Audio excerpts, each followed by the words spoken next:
Hello बच्चों, स्वागत है सभी का सुरजापुरी स्टडी यूट्यूब चैनल में।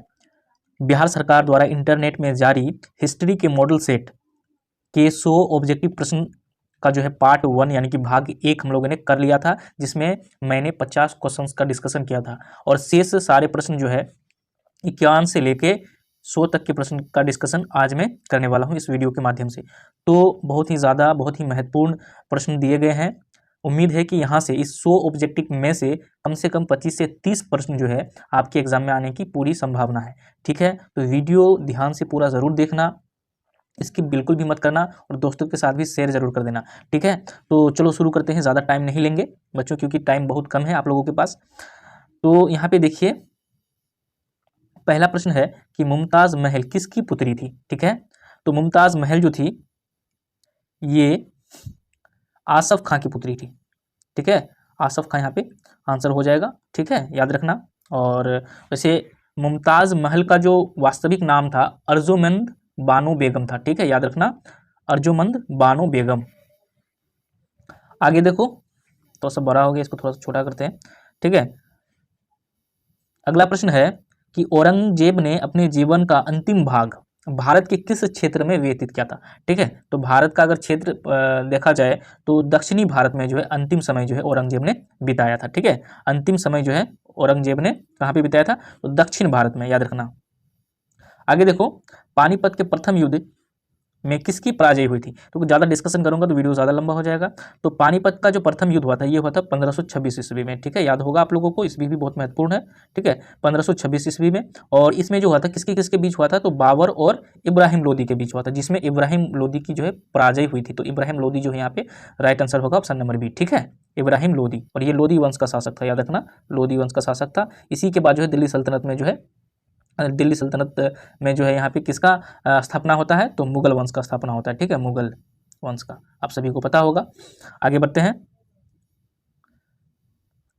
अगला देखो, किस प्रशासकीय सुधार के लिए शेरशाह विशेष तौर पर जाना जाता है।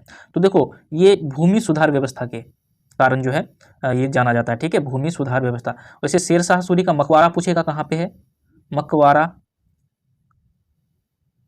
तो शेरशाह सूरी का मकबरा बिहार में है, बिहार के डिस्ट्रिक्ट सासाराम में। ठीक है, याद रखना, सासाराम में। तो ये भी क्वेश्चन बहुत ज़्यादा इंपॉर्टेंट हो जाता है कि शेरशाह सूरी का मकबरा कहाँ पे है। और इन्होंने एक सड़क बनवाया था, ठीक है, जिसको ग्रैंड ट्रंक रोड बोलते हैं। ठीक है, ग्रैंड ट्रंक रोड का निर्माण किसने करवाया था, तो शेरशाह सूरी। ठीक है, अतिरिक्त जानकारी मैं दूंगा, लेकिन ज़्यादा अगर देने लगूँ तो फिर वीडियो ज़्यादा लंबा हो जाएगा। ठीक है, तो बस इतना ही सही संतोष किया जाए। आगे देखते हैं, ताजमहल किसकी याद में बनवाया गया था। बहुत ही अगर कहा जाए तो इजी प्रश्न है, ऐसे प्रश्न को अगर गलत करते हैं तो दिक्कत हो जाएगा। ठीक है, मुमताज़, तो मुमताज़ महल जिसका नाम क्या था, अर्जुमंद बानो बेगम। आगे बढ़ते हैं, अगला प्रश्न देखो, हुमायूं का मकबरा स्थित है, तो हुमायूं का मकबरा दिल्ली में स्थित है। ठीक है, इसकी जो दूसरी पत्नी थी हाजी बेगम, हाजी बेगम ने इनको ये जो है मकबरा बनवाया था, हाजी बेगम ने। ठीक है, बेगम। और याद रखना कि ये जो हुमायूं का मकबरा है ये लाल पत्थर का बना है। ठीक है, लाल पत्थर का बना है। ठीक है, याद रखना। कहाँ पे है हुमायूं का मकबरा, दिल्ली में है। आगे बढ़ते हैं, अगला प्रश्न क्या है, हरिहर और बुक्का ने कब विजयनगर साम्राज्य की स्थापना की थी। ठीक है, तो हरिहर बुक्का 1336 ईस्वी में, सभी को पता होगा। संगम वंश का जो है स्थापना किया था ये लोग दोनों भाइयों ने, संगम वंश, हरिहर और बुक्का ने। ठीक है, विजयनगर कहाँ पे पड़ता है, तो कर्नाटक, अभी जो है हम्पी इसकी राजधानी थी। आगे बढ़ते हैं, देखो ध्यान से क्वेश्चन देख लो, यहाँ से क्वेश्चन जरूर पूछा जाएगा।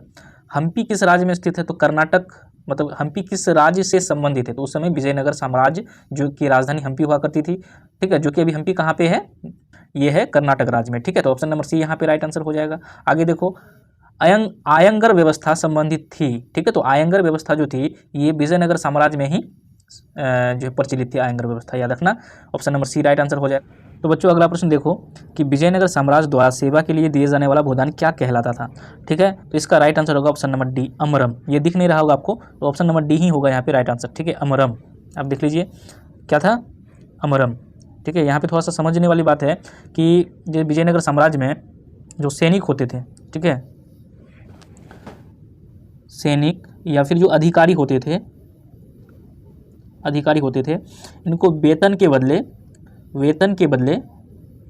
बदले जो है भूमि दिया जाता था। ठीक है, भूमि, ठीक है, भूमि दिया जाता था और इन्हीं भूमि को अमरम कहा जाता था। ठीक है, तो ऑप्शन नंबर डी जो है यहाँ पे सही आंसर हो जाएगा, याद रखिएगा, इंपॉर्टेंट प्रश्न है।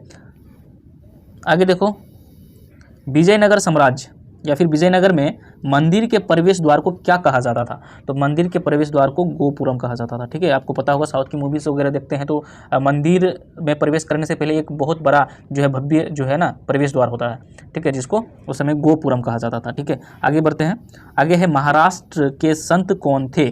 तो महाराष्ट्र के संत जो थे ये सभी थे। ठीक है, ये सभी बोले तो तुकाराम भी थे, रामदास और ज्ञानेश्वर, ये तीनों ही जो है महाराष्ट्र के संत थे। आगे बढ़ते हैं, अगला प्रश्न देखो, दादू का संबंध कहाँ से था? ठीक है, तो यहाँ पे देखो, अगर क्वेश्चन छोटा ही करना पड़ेगा तो देखो, दादू का संबंध कहाँ से था? ऑप्शन यहाँ पे राजस्थान है, पंजाब है, महाराष्ट्र है, बंगाल है। तो यहाँ पे सही आंसर राजस्थान हो जाएगा। ठीक है ना, क्यों राजस्थान होगा? क्योंकि अधिकतर दादू का जो ज़्यादा या फिर जीवन काल जो बीता है अधिकतर, वो कहाँ पे? राजस्थान में ही बीता है।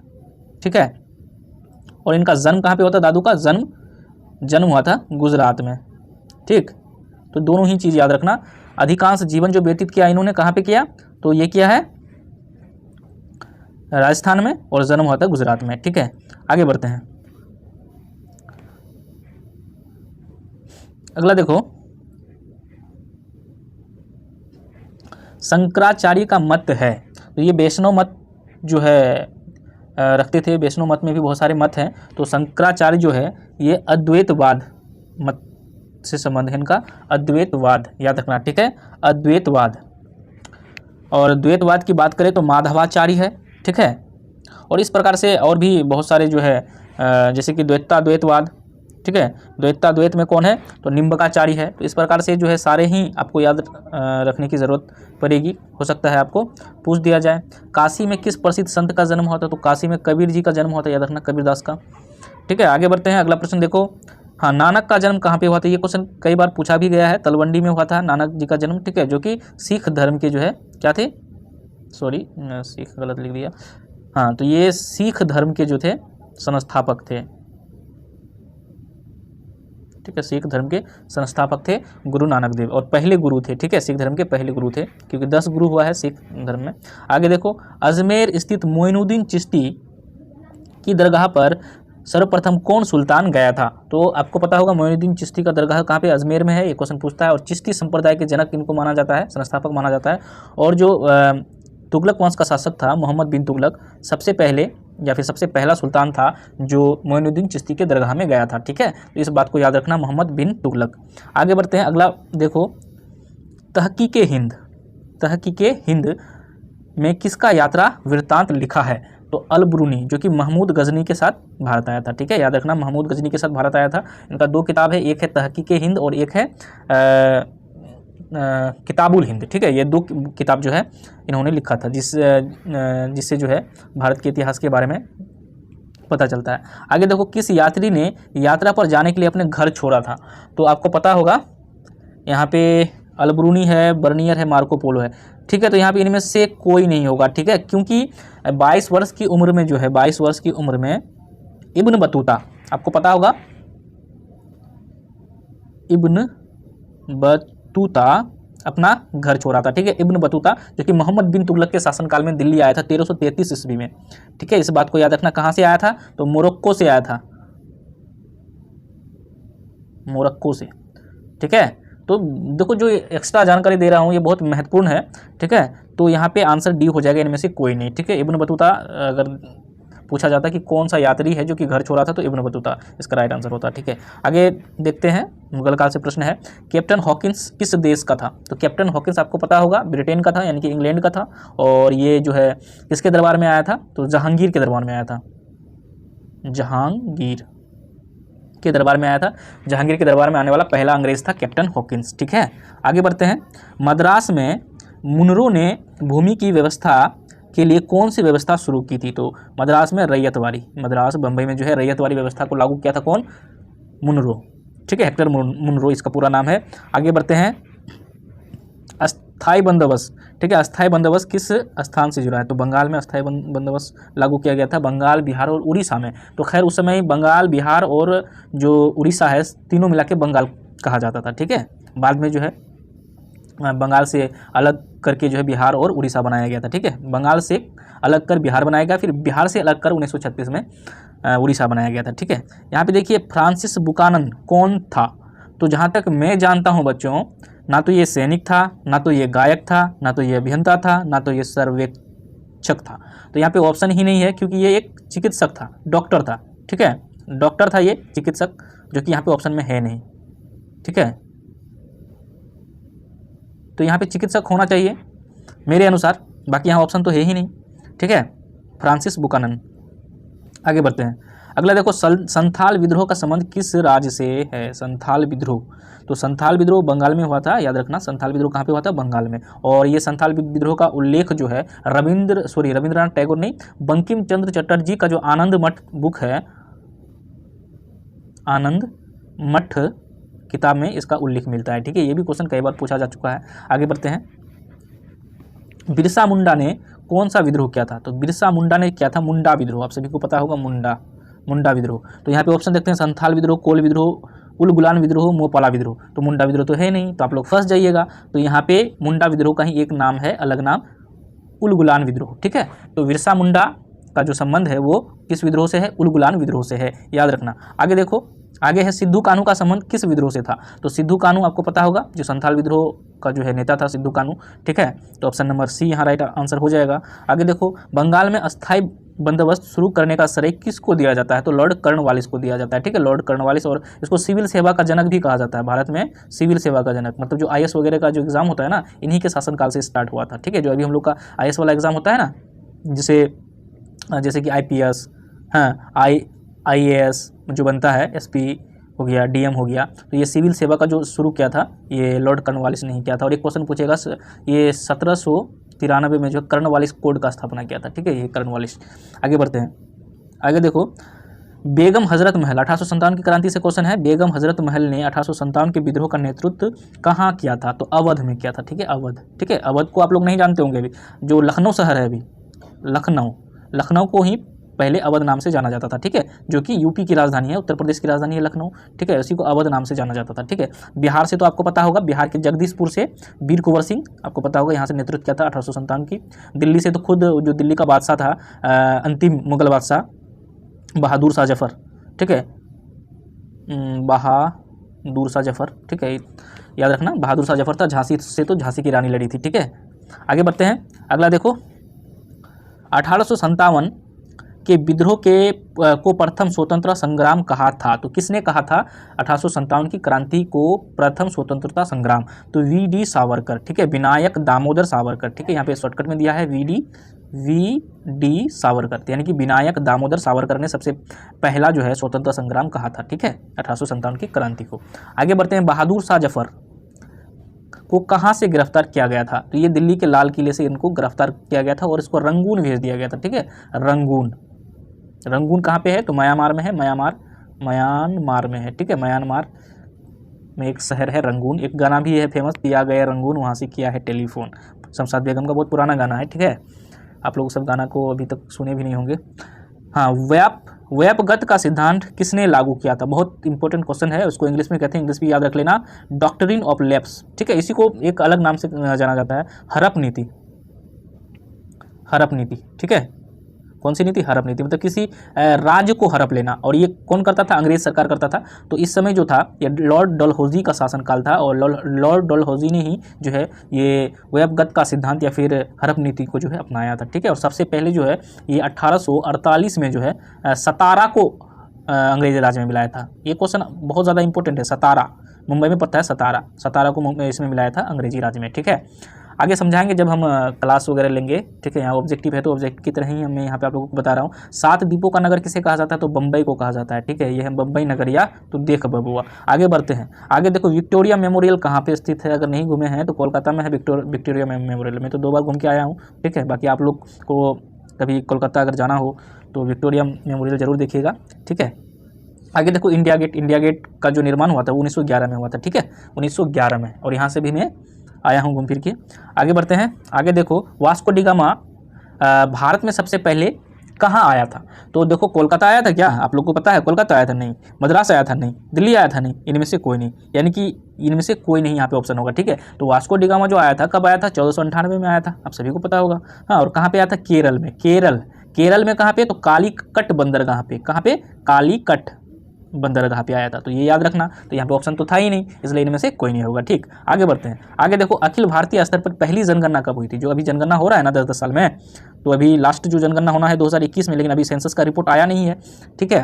तो ये जो सबसे पहला जनगणना इंडिया में हुआ था, भारत में, वो हुआ था 1872 में हुआ था, ठीक है। ऑप्शन नंबर बी सही होगा। और उस समय जो थे जो गवर्नर जनरल थे या वायसराय थे, मेयो थे, ठीक है। मेयो, लॉर्ड मेयो के काल में हुआ था। फिर 1881 ईस्वी में, 1881 ईस्वी से जो है से निरंतर प्रत्येक 10 साल में जो है जनगणना होते आ रहा है, और अभी 2021 में भी जनगणना का रिपोर्ट आना बाकी है, ठीक है। तो याद रखना। तो 1881 में किसके काल से? तो रिपन के काल से।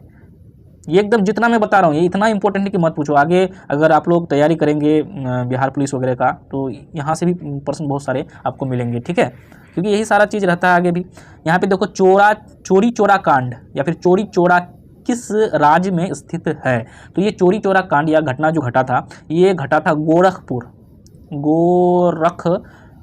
से थोड़ा सा, मतलब गोरखपुर में ही पड़ता है, चोरा चोरी जगह, ठीक है। गोरखपुर में ही पड़ता है चोरा चोरी जगह का नाम है चोरी चोरा, ठीक है। चोरी चोरा जगह है कहाँ पे? गोरखपुर कहाँ पे पड़ता है? तो उत्तर प्रदेश राज्य में पड़ता है।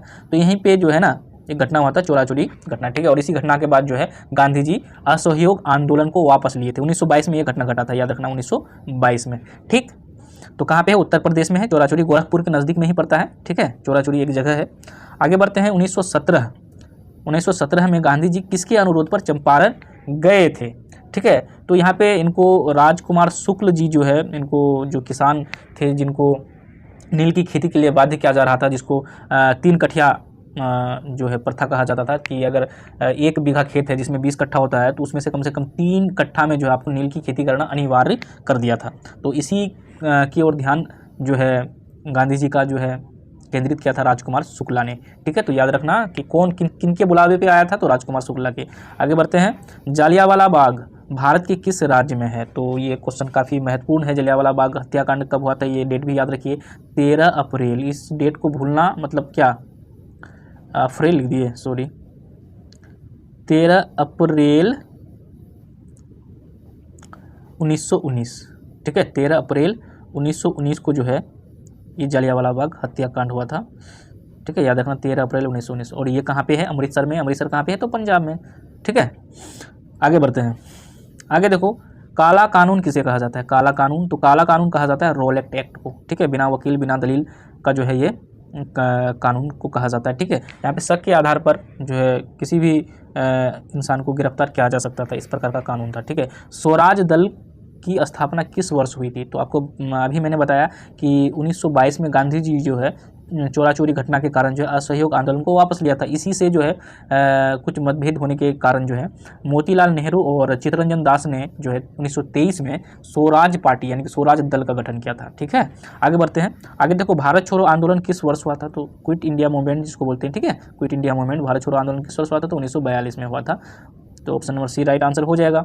आगे बढ़ते हैं। यहीं पे जो है करो या मरो का नारा दिया था गांधी जी ने, ठीक है। डू एंड डाई का नारा दिया था। आगे देखते हैं। सिंगापुर में सुभाष चंद्र बोस ने किसका गठन किया था? तो फॉरवर्ड ब्लॉक का गठन किया था, ठीक है। कब? 1939 में, ठीक है, 1939 में, ठीक है। आगे बढ़ते हैं। आगे देखो, 1938 एवं 1939 में भारतीय राष्ट्रीय कांग्रेस के अध्यक्ष कौन बने थे? तो यहाँ पे सुभाष चंद्र बोस जी बने थे, ठीक है। यहाँ पे थोड़ा सा घटना है, अगर मैं बताऊँ तो एक 1938 का जो अधिवेशन था कांग्रेस का, वो हरिपुरा अधिवेशन था, ठीक है। उसके बाद 1939 का जो था ये त्रिपुरी अधिवेशन। तो दोनों ही जो अधिवेशन के अंदर सुभाष चंद्र बोस ने जो है अध्यक्षता किया था। लेकिन 1939 वाला में क्या हुआ था कि गांधी जी जो है पट्टाभी सीतारमैया का समर्थन किया था और उनको हार मिली थी। और गांधी जी इस हार के बाद उन्होंने कहा था, गांधी जी ने, कि मतलब पट्टाभी सीतारमैया की हार मेरे हार के बराबर है। तो इसी में कुछ मतभेद हुआ था और सुभाष चंद्र बोस जो है इसमें अध्यक्ष पद से जो है इस्तीफा दे दिए थे और उन्होंने जो है फॉरवर्ड ब्लॉक का स्थापना किया था सिंगापुर में जाके, ठीक है। तो ये पूरा घटना है, याद रखना, काम देगा आगे। आगे देखो कि सीधी कार्रवाई की धमकी किसने दी थी? तो मुस्लिम लीग ने दी थी। ठीक है, मुस्लिम लीग की स्थापना कब हुई थी? तो 1906 में, याद रखना, ढाका में सलीमुल्लाह खां आगा खां ने इसका जो है स्थापना किया था। आगे देखो, आगे है, पहुंच गए हैं लगभग मंजिल तक। आगे है, भारतीय स्वतंत्रता संग्राम के समय ब्रिटेन में किस दल की सरकार थी? तो ब्रिटेन में लेबर पार्टी की सरकार थी, याद रखना, लेबर पार्टी। क्लीमेंट एटली जो थे उस समय प्रधानमंत्री थे, क्लीमेंट एटली। ठीक है, क्लीमेंट एटली जो है वहाँ के ब्रिटेन के क्या थे? प्राइम मिनिस्टर से थे, यानी कि प्रधानमंत्री थे, और लेबर पार्टी की सरकार थी। तो दोनों ही याद रखना। ठीक है, 1947 में जब इंडिया आज़ाद हुआ था। आगे देखो, स्वतंत्र भारत के अंतिम गवर्नर जनरल कौन थे? तो जब स्वतंत्रता मिली थी तो उस समय लॉर्ड माउंटबेटन जो है अपने गवर्नर पद पर थे। ठीक है, और उनके बाद जो है उन्होंने अपना जो है यहाँ पे भारत को अपना सत्ता सौंप के जो है कहाँ, मतलब ब्रिटेन चला गया। फिर बाद में जो है चक्रवर्ती राजगोपालचारी जी बने थे। ठीक है, तो यहाँ पे जब तक संविधान निर्माण नहीं हुआ था तब तक जो है सरकार थी, मतलब गवर्नर जनरल की सरकार थी। तो यहाँ पे चक्रवर्ती राजगोपालचारी सही आंसर होगा। ठीक है, अगर ये पूछता कि स्वतंत्र भारत के प्रथम गवर्नर जनरल कौन थे, तो लॉर्ड माउंटबेटन हो जाता। ठीक है, क्योंकि स्वतंत्र भी हुआ था उस समय, कुछ दिनों तक चार्ज में थे लॉर्ड माउंटबेटन। ठीक है, तो ये दोनों ही क्वेश्चन अलग हो जाता है। ठीक है, स्वतंत्र भारत के प्रथम बोलेंगे तो लॉर्ड माउंटबेटन हो जाएगा स्वतंत्र भारत का। अगर पूछेगा अंतिम तो चक्रवर्ती राजगोपालचारी। तो ये दोनों ही क्वेश्चन याद रखना बहुत महत्वपूर्ण है, और खास करके कन्फ्यूजन रहता है लड़कों के भी। ठीक है, यहाँ पे देखो, हाँ, संविधान का पिता किसे कहा जाता है? जब 2 पेज में आ जाता है ना, थोड़ा सा क्वेश्चन को छोटा करना पड़ता है। तो देखो, संविधान का पिता किसे कहा जाता है? तो सभी को पता होगा, डॉक्टर भीमराव अंबेडकर को संविधान का पिता कहा जाता है। ठीक है, प्रारूप समिति के अध्यक्ष कौन थे? तो भीमराव अंबेडकर। ठीक है, प्रारूप समिति याद रखना, प्रारूप समिति के अध्यक्ष भी भीमराव अंबेडकर थे, और संविधान का पिता भीमराव अंबेडकर जी को ही कहा जाता है। ठीक है, और आगे बढ़ते हैं। ये सेकंड लास्ट क्वेश्चन है, भारतीय संविधान के अनुसार संप्रभुता किस में निहित होती है? तो संविधान में ही संप्रभुता निहित होती है। ठीक है, आगे बढ़ते हैं। आगे देखो, लास्ट क्वेश्चन है कि स्वतंत्र भारत के प्रथम प्रधानमंत्री कौन थे? देखो, ये क्वेश्चन अगर आप नहीं जानते हैं तो अब क्या मैं आपको बताऊं, जिस देश में रहते हैं उस देश के प्रथम प्रधानमंत्री को नहीं जानना, ये बहुत ही दुर्भाग्य की बात है। ठीक है, तो पंडित जवाहरलाल नेहरू। तो यहाँ पे ऑप्शन है जवाहरलाल नेहरू। तो स्वतंत्र भारत के प्रथम प्रधानमंत्री कौन थे? जवाहरलाल नेहरू। और प्रथम राष्ट्रपति कौन थे? डॉक्टर राजेंद्र प्रसाद, याद रखना। ठीक है, और प्रथम शिक्षा मंत्री कौन थे? मौलाना अबुल कलाम आज़ाद। और गृह मंत्री कौन थे? तो सरदार वल्लभ भाई पटेल। तो ये चारों जो ऑप्शन है मैंने आपको बता दिया। तो उम्मीद करते हैं आप लोगों को वीडियो पसंद आया होगा। अगर और भी वीडियो चाहिए इसके बाद में जो प्रीवियस ईयर का 2021 का जो प्रश्न पूछा गया है उसी पे मैं चर्चा करूँगा। ठीक है, क्योंकि क्वेश्चन अगर पूछा जा रहा है, एक ट्रेंड होता है क्वेश्चन पूछने का, तो उसी के आसपास से क्वेश्चन पूछा जाएगा। ठीक है, तो इस प्रकार से मैं थोड़ा थोड़ा क्या करूँगा, आपको डिस्कशन भी देते जाऊँगा, और आप लोगों के लिए बहुत ही मददगार साबित होगा। अगर अंतिम समय में आप ये सारी वीडियोज़ देख लेंगे तो बहुत ही ज़्यादा आपको फ़ायदा मिलेगा, और बहुत अच्छे मार्क्स से आप जो है पास करने के योग होंगे। ठीक है, तो यहीं पे वीडियो को समाप्त करते हैं। थैंक यू वीडियो देखने के लिए, मिलेंगे।